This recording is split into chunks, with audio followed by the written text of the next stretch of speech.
Un mandi a tutti amici che si stesse chialanta di chiesa, una puntata particolare di Osterie TV, si sono trasferiti in provincia di Gorizia, per la precisione ben valicate l'Isunz e si sono partati niente po' di meno che a Ronchis dai Legionars o Ronks dai Legionars in base a come che un la vuol clamare. Senta Bisiacaria, cuore pulsante da zone del Friuli Venezia Giulia.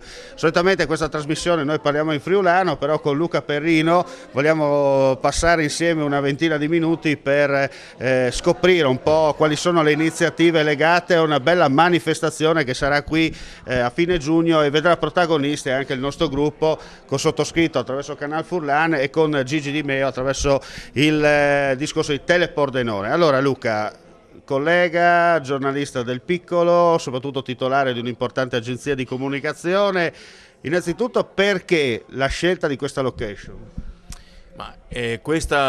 Dove ci troviamo quest'oggi, questa location, questo posto è la tenuta di Blasic, di Ronchi dei Legionari, come giustamente hai detto tu. È un luogo particolare del centro cittadino di Ronchi dei Legionari, è la sede di una storica azienda vitivinicola fondata all'inizio dell'Ottocento dalla famiglia Blasic, che qui aveva la sua sede storica delle sue proprietà terriere, e qui da qualche anno è stata realizzata questa struttura, questo agriturismo, questo posto di ritrovo che è una chicca nel cuore della nostra cittadina, perché ha delle caratteristiche architettoniche, storiche e naturalistiche che sono veramente belle. Poi si trova proprio nel cuore pulsante, no? Proprio in centro città, siamo alle spalle del Palazzo Municipale, siamo vicini all'Auditorium Comunale, vicini a Villa Vicentini Miniusi, che è la villa comunale, proprio nel cuore di Ronchi dei Legionari. Qua vicino c'è via Duca d'Aosta, che era la ex via Consorzio, dove ci sono altre osterie d'epoca. Diciamo che è dove è sorto il primo nucleo ronchese. Tra l'altro non poco distanti da qua c'è Androna Palmada, che è una serie di edifici purtroppo ormai fatiscenti e disabitati, che risalgono al 1400, quindi è una zona di una certa valenza storica che fortunatamente, anche grazie a questa realizzazione, viene valorizzata. Ecco, fino a metà degli anni 20 del secolo scorso qui si chiamava Ronchi di Monfalcone, sì. Poi è cambiato in Ronchi dei Legionari. Sì, nel 1919 Gabriele D'Annunzio parte qui proprio da Ronchi con i suoi legionari per andare a liberare Fiume. Nel 27, credo di non sbagliarmi la data, il Consiglio Comunale di allora vota all'unanimità di mettere accanto a Ronchi il suffisso dei legionari, proprio per ricordare i legionari di D'Annunzio. Tra le altre cose, il podestà Alessandro Blasic, che è uno degli avi di questa tenuta, di chi è ora è la sua titolare, che è Elisabetta Bortolotto Blasic. Dicevo, il podestà Blasic qui ospita D'Annunzio per una riunione prima della sua partenza all'alba, come viene chiamato adesso. Prima della sua partenza all'alba per Fiume. I legionari stavano in un vecchio castello che non c'è più a Vermigliano, lui era qua con il podestà, poi va a dormire su una casa in via, che ora si chiama via D'Annunzio, allora era via Trieste, e poi diventa dei legionari. Ecco, tra l'altro questa era provincia di Trieste, no? Provincia di Trieste, allora sì, era ancora provincia di Trieste e poi diventa provincia di Gorizia. Senti, dopo questa breve ma doverosa ricostruzione storica, anche per capire dove ci troviamo e perché siamo qua, come D'Annunzio anche noi iniziamo la nostra avventura, no? In particolare la tua avventura dedicata a questo festival del giornalismo che si chiama Le Ali della Notizia, collegato a un'associazione che è appena nata. Sì, questo festival del giornalismo si svolge a fine giugno, gli ultimi 3 giorni di giugno, venerdì, sabato e domenica, ed è sorto da un'idea che abbiamo avuto con la mia compagna Isabella e dopo aver realizzato una serie di incontri con la Biblioteca Comunale di Ronchi dei Legionari. Proprio con Isabella abbiamo realizzato e costruito questa associazione che si chiama Le Ali delle Notizie, e da questo Festival del Giornalismo, che è la sua prima edizione, vorremmo, perché adesso usiamo il condizionale, partire per realizzare altre iniziative, per poter avere comunque una nostra presenza culturale e comunque contraddistinguerci per alcune manifestazioni. Partiamo da questo Festival del Giornalismo, sono 3 giorni dedicati a vari temi che si svilupperanno nella piazzetta, in una piazzetta qua vicino che da questi giorni viene dedicata a Francesco Giuseppe. Senti, si dice, una domanda nasce spontanea, no? Ma chi te l'ha fatto fare? La passione per il giornalismo, la passione per la notizia, la passione per la cultura, l'amore per il mio territorio, tutta una serie di elementi, e poi lo sprone, no? Sembrerà una cosa un po' personalistica, ma anche forse lo è. Mia madre da un lato, la mia compagna dall'altro, sono uno sprone per me, per quello che sto facendo, per quello che faccio, per quello che vorrei fare. Io in questi anni mi sono dedicato molto alla mia professione, mi sono dedicato molto, come tu sai, al mondo dello sport. Da 11 anni sono presidente di una società sportiva del baseball. Dopo tanti anni c'è anche il bisogno e la volontà di fare qualcos'altro, e quindi, partendo da questo pensiero che era dare qualcosa in più alla mia cittadina, al mio territorio, a chi fa questa professione, è partito questa idea e siamo riusciti a costruire questa prima edizione del festival. Senti, si dice che un po' il Friuli è il buco d'Italia, no? Perché rispetto a Milano e altre zone siamo una sorta di quartiere, se non una via, no? Ma cosa vuol dire organizzare un evento simile che va al di fuori della solita routine quotidiana per quanto riguarda l'informazione? Ma innanzitutto è vero quello che dici tu, Omar, che noi siamo la periferia dell'impero, no? Si diceva una volta. Però è anche vero che nella nostra regione fortunatamente ci sono iniziative di livello come dire, interessante, no? Non sono solamente salsicce, tango e polli arrosti.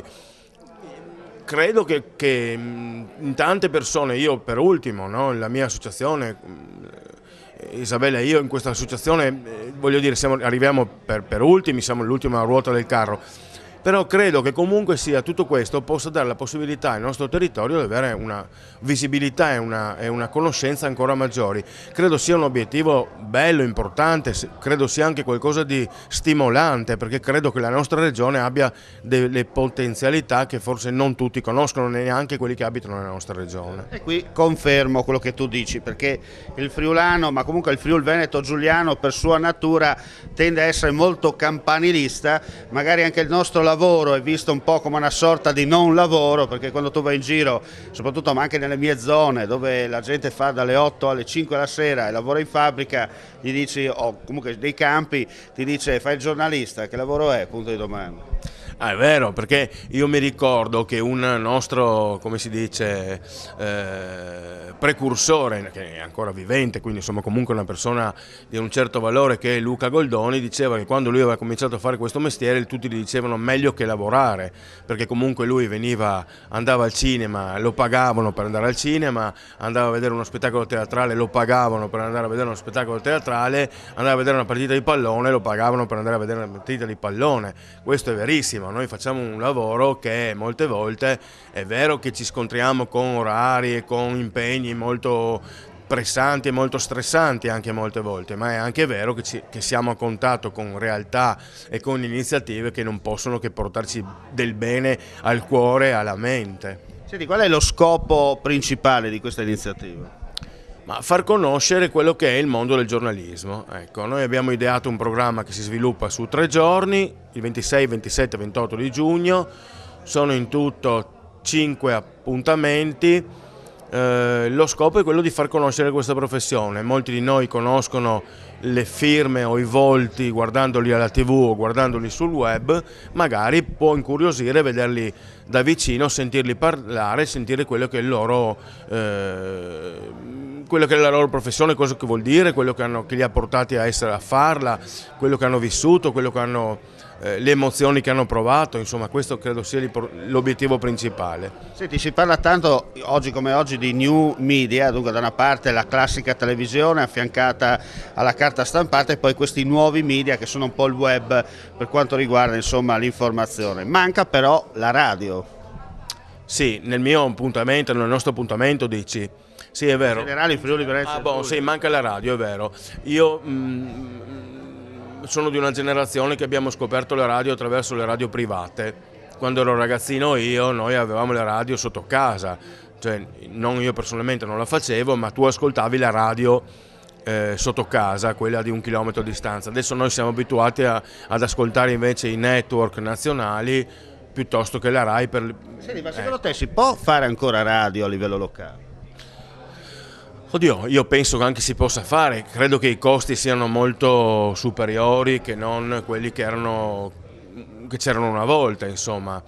E poi la televisione e la carta stampata rispetto alla radio forse sono più immediate. È un po' un mondo che è diventato un mondo sconosciuto, un mondo che non attira più, non attira più, se non in grandi network, perché ce ne sono di radio importanti a livello nazionale, ma credo siano quelle che tirino in questo momento. Senti, andiamo adesso nello specifico per quanto riguarda la 3 giorni. La prima giornata si apre con un appuntamento dedicato allo sport. Sì, il venerdì pomeriggio alle 18 ci sarà l'inaugurazione. Tu sai che cosa hai fatto, no?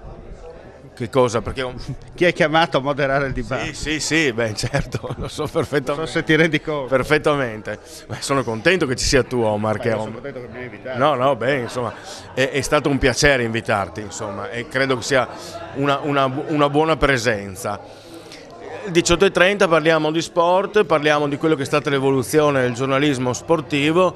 Il titolo che abbiamo pensato è questo miti e delusioni, miti Zoff, la delusione di Caroline Costner.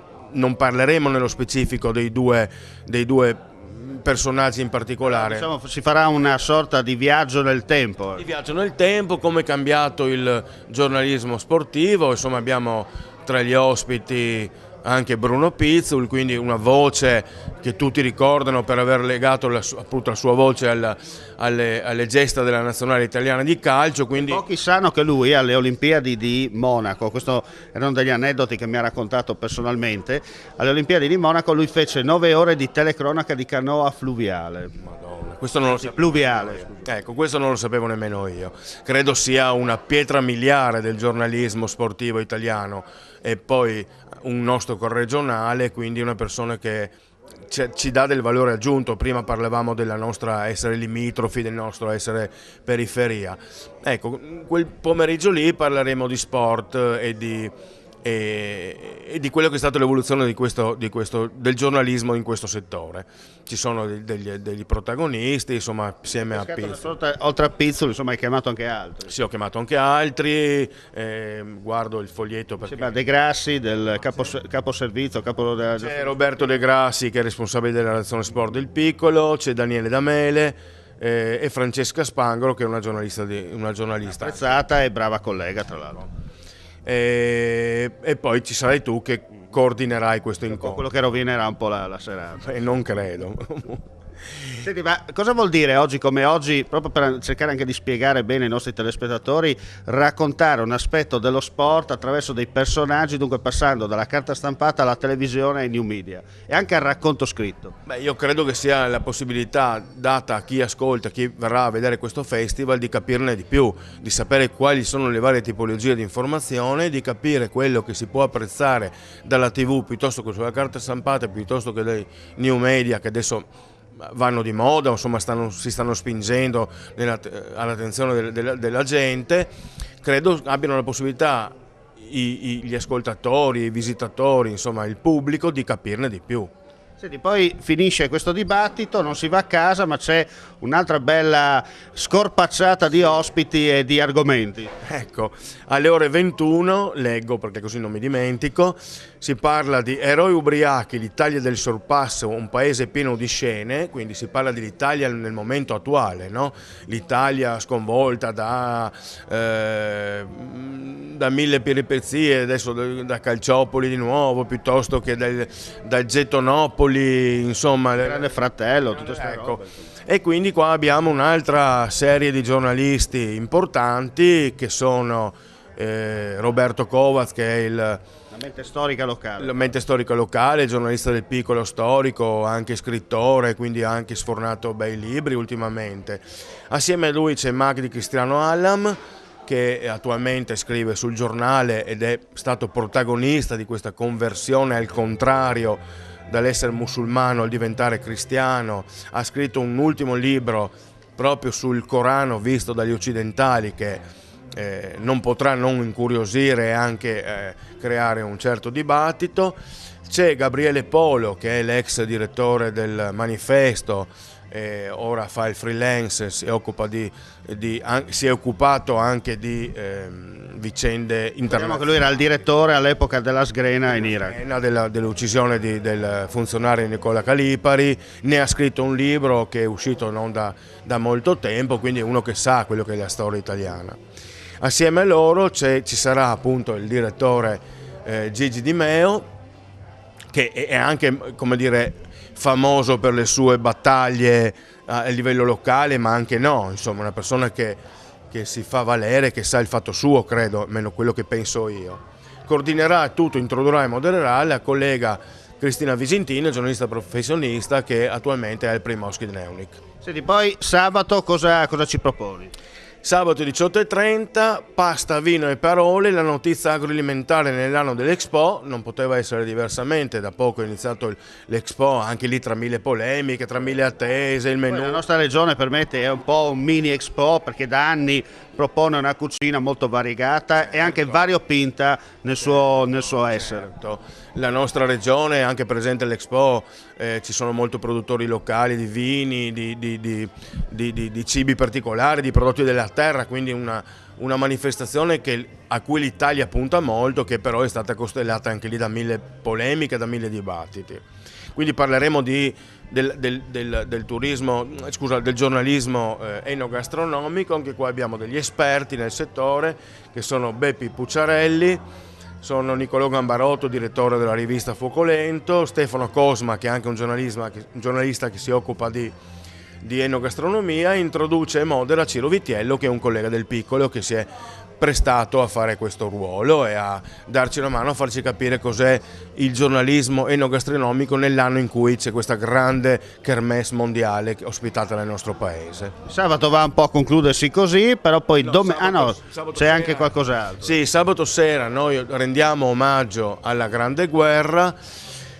C'è uno spettacolo che si chiama Fronti di guerra, fronti di pace, con il coro giovanile Free Voice diretto da Manuela Marussi, con Gianni Del Zotto al pianoforte e la voce recitante di Paola Aiello, che è un'attrice affermata. È uno spettacolo fatto da ragazzi che tra l'altro sono stati guidati in questa fase da Moni Ovadia. È uno spettacolo che li abbina alla voce recitante e al pianoforte, racconteranno il loro punto di vista sulla Grande Guerra, e ci sarà nella medesima ad aprire questa serata la presentazione del libro Le battaglie sul Carso 1916 di Mitja Juren, Nicola Persegatti e Paolo Pizzamus della Gaspari Editore, con la presenza degli esperti, dei rivocatori dei Sentieri di Pace della Proloco di Foglianoro di Puglia, che è un'organizzazione che ormai da 20 anni si occupa di Grande Guerra, non è un'organizzazione che è uscita allo scoperto adesso, quando tutti quanti parlano del centenario. Ecco.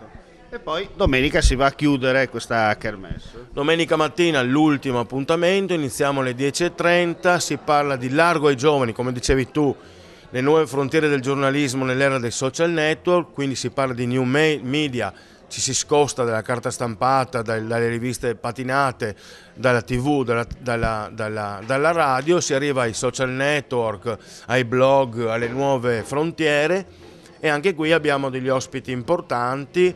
Sono Rossano Cattivello, giornalista e vice direttore del Friuli, Gianpaolo Carbonetto, che è stato responsabile del sito internet del Messaggero Veneto, Fausto Biloslavo, che è un inviato del Corriere. Ecco, che lui tra l'altro, ricordiamo, negli anni '80 fu rapito all'epoca della guerra in Afghanistan. Sì, lui è stato quello che insieme ad alcuni colleghi, a Amerigo Grilza, ha fondato questa agenzia di comunicazione famosissima che si occupava proprio di guerra, di territori insanguinati, ed è stato un giornalista che ha vissuto la guerra in molteplici scenari, insomma, e anche ultimamente è stato in Afghanistan, quindi porterà le sue testimonianze insieme all'ultima ospite, che è Chiara Giannini, che è una giornalista di Libero Quotidiano e direttore di The Tribune Italia.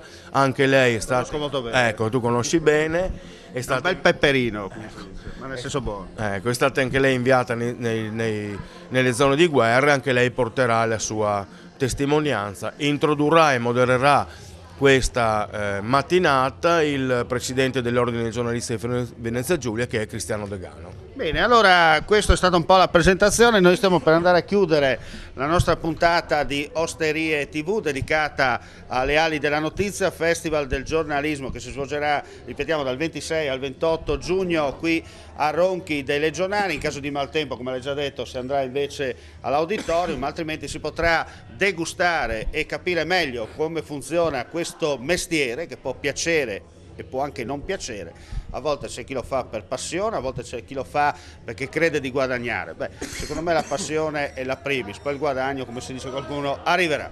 Ma sta di fatto che è bello proprio per questo, no? Perché ci si diverte, si sta a contatto con la gente e ognuno di noi mette quella sua diciamo, personalità all'interno del suo lavoro a 360 gradi nelle 24 ore giornaliere. Allora Luca, per concludere cosa dobbiamo dire ancora?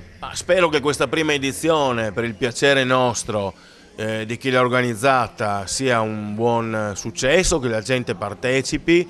Sono felice che molte persone ci hanno detto di sì, che c'è un grande interesse in queste settimane, e io invito tutti gli ascoltatori a venire a Ronchi dei Legionari in quelle giornate e assaggiare un po' di giornalismo insieme magari a un buon bicchiere di vino, no? Senti, per concludere, ma i politici ti hanno dato una mano fino adesso? Ma devo dire la verità che il comune di Ronchi dei Legionari, insieme al comune di San Pier di Sonzo, la regione e la provincia, qualcosa hanno fatto. Insomma, molto probabilmente c'è da sondare com'è questa prima edizione prima di poter dire pretendo e voglio di più. Insomma. Bene, grazie a Luca Perrino, grazie a voi gentili amici, anzi torniamo a chiacchierare per Furlan, grazie a Vuatris, per Venus ascoltate, ringraziamo le aziende agricole, no? Sì, Blasic tenuta di Blasic di Ronchis dai Legionars o Ronks dai Legionars, in base a come che un l'ul clama bene. Anche mo grazie per l'ascolto, non cambiate canale perché come sempre vi stiamo preparando sorprese tutti per Vuatris e come si dice in Kiskas, mandi.